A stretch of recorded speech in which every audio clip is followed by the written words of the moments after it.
Shalom, queridos, mais uma vez aqui, dando continuidade ao nosso estudo, né? E hoje nós vamos entrar em Romanos 9. Eu espero que você tenha lido, eu espero que você esteja gostando.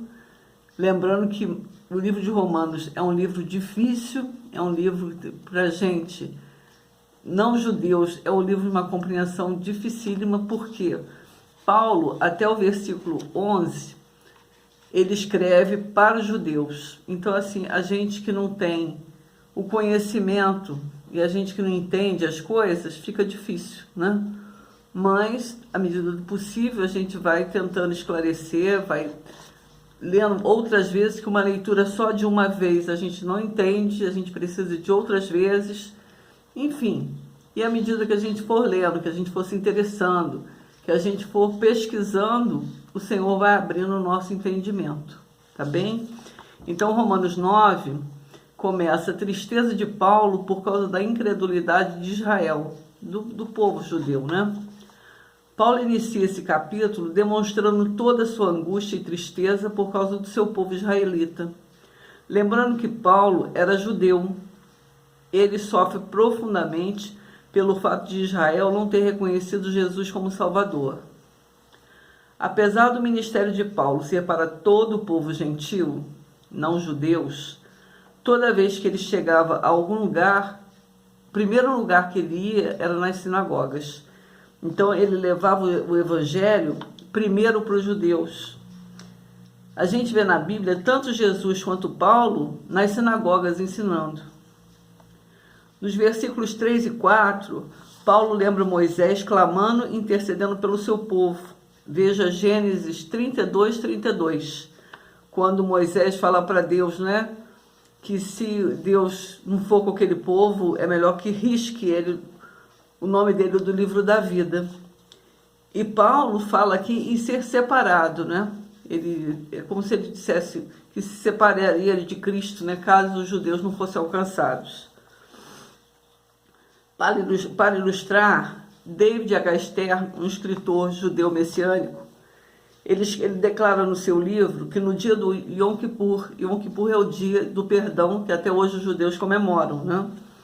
Na liturgia da sinagoga dos judeus, eles oram para que seus pecados sejam perdoados e o seu nome seja escrito no livro da vida. Hoje, quando confessamos Jesus como nosso Senhor e Salvador, nós também pedimos que Jesus escreva o nosso nome no livro da vida. Em várias passagens na Bíblia tem essa referência do livro da vida.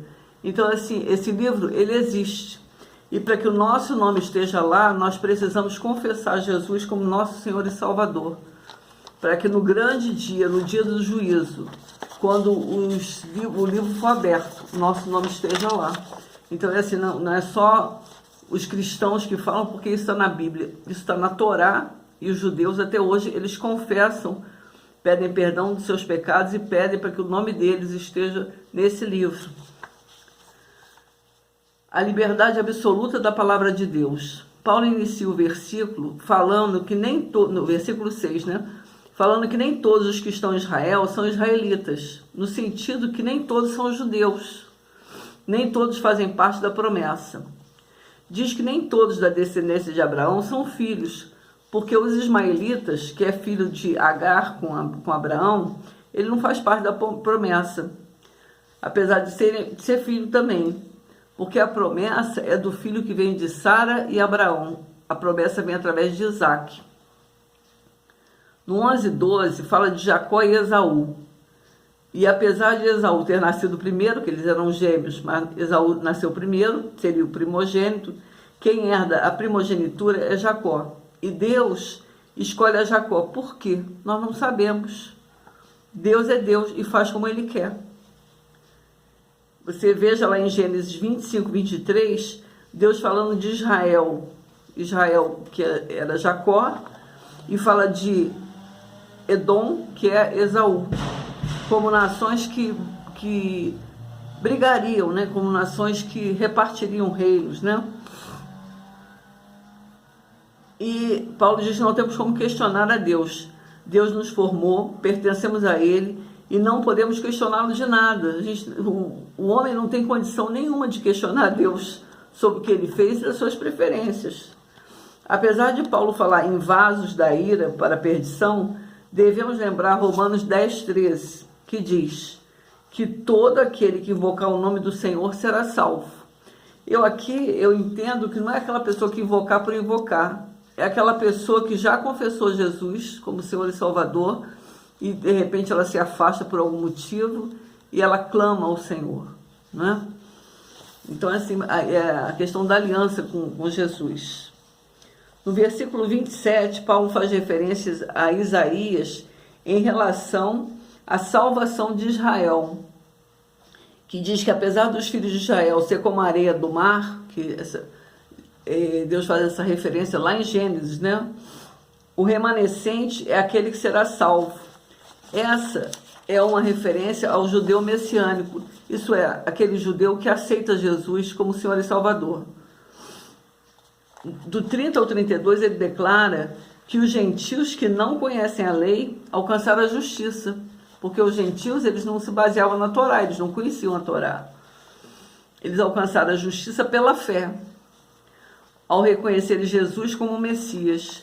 E os judeus que conheciam a Torá, né, que conheciam a promessa da vinda do Messias, que buscavam a justiça na lei da justiça, não chegou na justiça que é Jesus, eles não reconheceram. E por essa busca tropeçaram na pedra de tropeço. Quem é a pedra de tropeço? É o próprio Jesus. E todos os que creram em Jesus, não serão confundidos. Veja o Salmo 118, 22. Esse Salmo 118 é um salmo messiânico, ele é maravilhoso. Você leia porque ele com certeza vai abrir seu entendimento em outras questões. E ele acrescenta muito, vale a pena ler. Salmo 118, esse versículo 22 é o específico que a gente falou agora, mas leia o salmo todo, que ele é muito legal. Você vai gostar. Até daqui a pouco.